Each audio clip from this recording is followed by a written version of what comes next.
यदि आप लॉ पढ़ना चाहते हैं तो कहीं और क्यों जाना। हमारे ऐप को डाउनलोड करें और लॉ पढ़ें। नमस्ते, सदा वत्सले मातृभूमि। यूएस चुनाव इस समय चरम पर है और जैसा मैंने पीछे कई एक लेक्चर्स में ये कहा है कि यूएसए में आज मैं किसी पॉलिटिकल पार्टी की बात नहीं कर रहा हूं, मैंने कभी नहीं की, लेकिन आज डोनाल्ड ट्रंप भारत के लिए वरदान है और चाइना के लिए अभिशाप है। इसलिए पूरे भारतवंशियों को जो यूएसए में रहते हैं उनको आज विचार करना पड़ेगा कि वो भारत के साथ खड़े हैं या वो सेल्फिश वाकई में हैं। जो भारत के लोग कहते हैं कि यूएस में रहने वाले भारतीय बहुत बड़ी तादाद में ऐसे हैं जो सेल्फिश टाइप के हैं। सेल्फिश टाइप के मतलब कि वो अपने विषय में ज्यादा सोचते हैं, देश के विषय में कम, और देश के विषय में केवल सोचते हैं, वाकई में कुछ नहीं कहते। ऐसा एक विश्व समुदाय से या विश्व में भारत में ऐसा एक परसेप्शन बन गया है। मैं ऐसा नहीं मानता। मैं मानता हूं कि भारतवंशी संसार में कहीं भी रहता है उसका दिल तो भारत के लिए धड़कता ही है और भारत के लिए वो कुछ ना कुछ जरूर करेगा। एटलीस्ट एक वोट तो वो रिपब्लिकन पार्टी को आज की तारीख में डोनाल्ड ट्रंप को देगा। हालांकि शुभ समाचार, मैं लगातार कह रहा हूं कि भारतवंशियों का जो प्लेस है आज की तारीख में अमेरिका में, वो और किसी दूसरे फॉरेनर कंट्री के किसी भी व्यक्ति का नहीं है। संसार में जितना महत्व आज अमेरिका हिंदुस्तान को दे रहा है उतना कोई और नहीं दे रहा। चाहे वो ओबामा प्रशासन हो, उसने भी भारत की तरफ हाथ बढ़ाए थे। ट्रंप ने तो पूरी दोनों बाहें खोलकर भारत के साथ दोस्ती करने की कोशिश की। उम्मीद यह थी कि बाइडन, वो कमला हैरिस को उन्होंने खड़ा किया। कमला हैरिस के तो जन्म पर ही बड़े बहुत सारे प्रश्न हैं, लेकिन कमला हैरिस प्योर कम्युनिस्ट हो चुकी हैं। कमला हैरिस भारतवर्ष की जन्म होने के बावजूद वो अपने आप को अश्वेत कहती हैं। जब वो अपने आप को अश्वेत कहती हैं यानी कि वो कहीं और अपने आप को लेकर जाती हैं। भारतवंशियों को अश्वेत मुझे नहीं लगता कि कहा जाता है, लेकिन वो इस तरह का कह रही हैं कि अश्वेत, मैं अश्वेत महिला हूं। हालांकि उनकी मां जो उनकी मां थी, उन्होंने अश्वेत के साथ शादी की थी तो वो अश्वेत हो गई। हमारे यहां तो पिता से चलता है, वो अश्वेत हो गई। और उन्होंने स्वयं शादी फिर से एक क्रिश्चियन से कर ली। तो ये वैसे ही हो गया जैसा भारत में गांधी परिवार है कि असली कौन और नकली कौन किसी को पता नहीं है। नेहरू के घर में गांधी और वाड्रा के घर में भी गांधी और माइनों के घर में भी गांधी। जहां लाभ मिले वो अच्छा है। कमला नेहरू का वैसे ही कुछ कैरेक्टर आज की तारीख में हो गया है कि जहां लाभ मिले वैसा है। और बाइडन ने जो भारतवंशियों को रिझाने की कोशिश की है, रिझाने के लिए पूरी शक्ति लगाई है, लगा रहे हैं, वो उन्होंने बहुत सारे कैंडिडेट भारतवंशी बनाए हैं।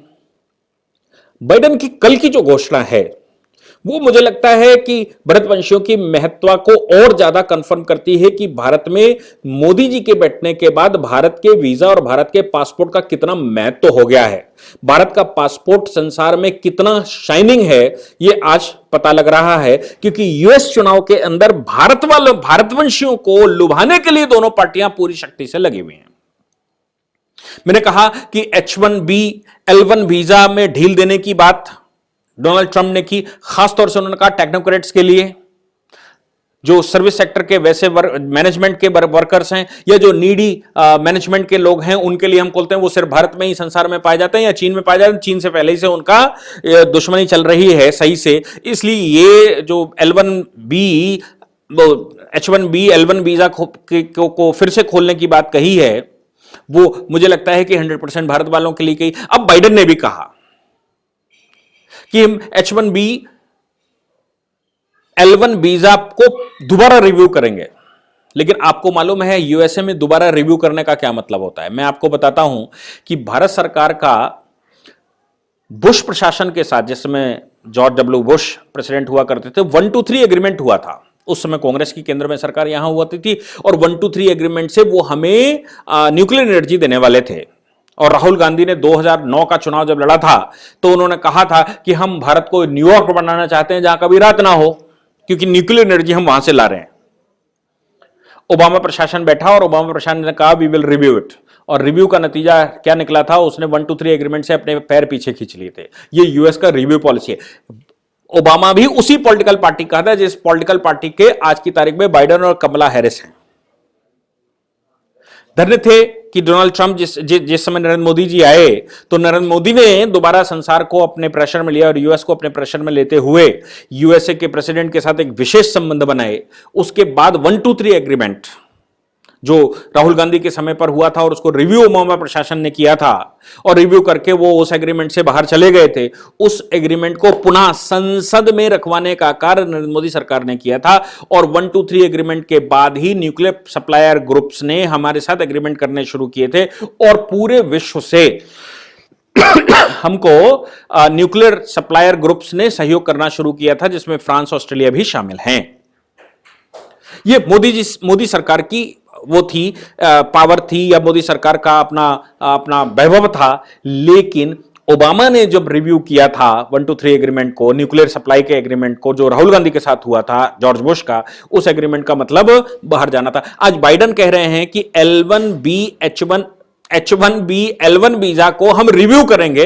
रिव्यू का मतलब ये हो सकता है कि डोनाल्ड ट्रंप ने जो खोला है दिसंबर तक के लिए, अभी जब तक चुनाव तब तक हो ही जाएगा, जो अभी खोला है उसको अगर बाइडेन बैठते हैं तो दोबारा रिव्यू करने का मतलब वही हो सकता है जो 123 एग्रीमेंट में हुआ। वो अलग बात है कि भारत सरकार को कुछ नेगोशिएट करना पड़े उनके साथ, कुछ भारत सरकार को उनके साथ वार्ता करनी पड़े और भारत सरकार को कुछ वहां सेक्रीफाइस करना पड़े, तब उस वीजा को वो खोले। लेकिन उन्होंने कहा कि हम खोलेंगे। दूसरी उन्होंने बड़ी बात कही बाइडेन ने, वो बड़ी महत्वपूर्ण है। उन्होंने कहा कि साउथ ईस्ट एशिया या साउथ एशिया में एंटी टेररिज्म के साथ कोई समझौता नहीं हो सकता है। साउथ एशिया में हम सब जानते हैं टेररिज्म से सबसे ज्यादा प्रभावित कौन सा देश है। साउथ एशिया में सबसे ज्यादा टेररिज्म से प्रभावित देश भारत है और भारत शुरू से कहता आ रहा है कि टेररिज्म की खेती अगर बंद ना करवाई गई तो पूरा विश्व तबाह हो जाएगा। तब किसी को समझ नहीं आता था। जिस समय पेंटागन प्रकरण हो गया, जिस समय यूएसए में लादेन ने हमला कर दिया, तब संसार को समझ में आया, तब यूएसए को भी समझ में आया कि टेररिज्म के हाथ कितने बड़े हैं। जैसे हम कहते हैं पुलिस के हाथ बहुत बड़े हैं, वैसे टेररिज्म के हाथ बहुत बड़े हैं जो यूएस व्हाइट हाउस तक पहुंचते हैं। तब उन्होंने, अटल बिहारी वाजपेयी जी ने जो कहा था यूएनओ में, उन बातों को कंसीडर करना शुरू किया कि टेररिज्म की कोई जात नहीं, कोई देश नहीं, कोई टारगेट नहीं और कोई दूरी नहीं होती। टेररिज्म होता है और वो सारे संसार को अपने गिरफ्त में ले सकता है। आज बाइडेन का ऐसा स्टेटमेंट हमारे लिए आ रहा है। ये वही बाइडेन, उसी पार्टी के व्यक्ति हैं जिन्होंने F-16 हमको देते थे तो F-18 वो पाकिस्तान को देते थे। और ये वही लोग हैं जो पाकिस्तान में सारे बेस बनाकर पाकिस्तान के लिए हमेशा खड़े रहे।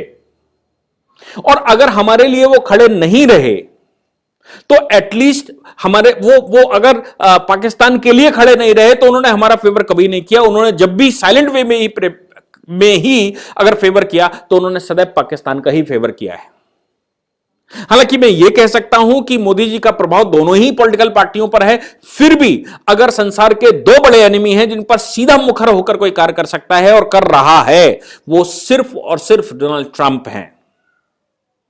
चाहे वो कम्युनिज्म की इशू हो, चाइना इशू हो, और चाहे वो टेररिज्म का इशू हो, यानी कि पाकिस्तान और इस्लामिक चरमपंथ की बात हो, उस पर अगर सीधा एक्शन कोई लेने वाला है और ले रहा है तो वो डोनाल्ड ट्रंप है। आपको याद रखना चाहिए कि जब डोनाल्ड ट्रंप जी ने इन पर एक्शन लेना शुरू किया था खाड़ी कंट्रियों के ऊपर, तभी ये ओबामा प्रशासन के लोग, ओबामा पार्टी के लोग, या जो बाइडेन की पार्टी है, ये बाइडेन ही सबसे पहले लोगों में से थे जिन्होंने उनके डिसीजंस का विरोध किया था। इसलिए मुझे लगता है कि भारतवंशियों को यह ध्यान रखना चाहिए कि बाइडेन के ये जो इस समय के प्रलोभन है, मैं बाइडेन को बुरा नहीं कह रहा, मैं बाइडेन के लिए कोई गलत नहीं कह रहा, मैं डेमोक्रेटिक पार्टी के लिए भी नहीं कह रहा, लेकिन मैं सिर्फ इतना कह रहा हूं कि आज हमारे लिए डोनाल्ड ट्रंप वरदान है। जब तक 4 वर्ष तो एटलीस्ट वो रह ही सकते हैं, वो हमारे लिए वरदान है। आज अगर आप भारत की चिंता करना चाह रहे हैं, यदि आप भारत के विषय में लेश मात्र भी सोचना चाहते हैं, यदि आप ये जानते हैं कि भारत ने आपको पाल पोस कर बड़ा किया और आपके ऊपर इन्वेस्टमेंट किया, आपके ऊपर भारत सरकार ने सब्सिडी के पैसों से आपको पढ़ाया लिखाया था और बाद में आप IIT पढ़ने के बाद वहां शिफ्ट हो गए थे, तो फिर भारत का ब्लड, भारत का नमक अभी आपके अंदर है। और भारत का नमक अगर यूएसए में रहने वाले हिंदुओं के अंदर है तो आज उनको चाहिए कि वो भारत के लिए एक वोट या एक माहौल, एक एटमॉस्फेयर बना सकते हैं जो भारत को जिला ले जाएगा। आज चीन हमारे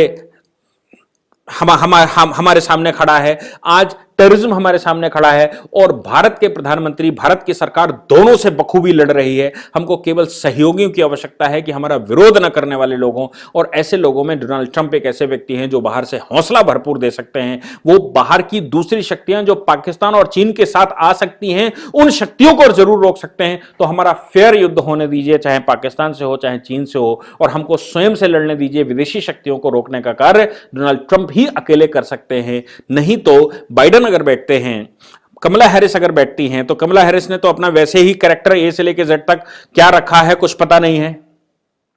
बाइडेन भी अगर बैठते हैं तो बाइडेन क्या नेगोशिएशन करेंगे और हमको क्या कुर्बानियां देनी पड़ेंगी, ये हमको भी पता नहीं है, क्योंकि पहले भी ओबामा प्रशासन के समय पर हमने बहुत कुछ किया था, तब ओबामा के साथ हमारी दोस्ती हो पाई थी। मुझे लगता है कि हम संसार के प्रत्येक व्यक्ति को इस बात का ध्यान रखना चाहिए। भारतवंशियों को प्रत्येक व्यक्ति को इस पर ध्यान रखना चाहिए, चाहे संसार के किसी भी कोने पर हो। एटलीस्ट एक दो दो मिनट का, एक एक मिनट का एक स्टेटमेंट तो आप देकर यूट्यूब पर डाल सकते हैं, व्हाट्सएप पर वायरल कर सकते हैं, ये वाली वीडियो के थोड़े से अंश वायरल कर सकते हैं।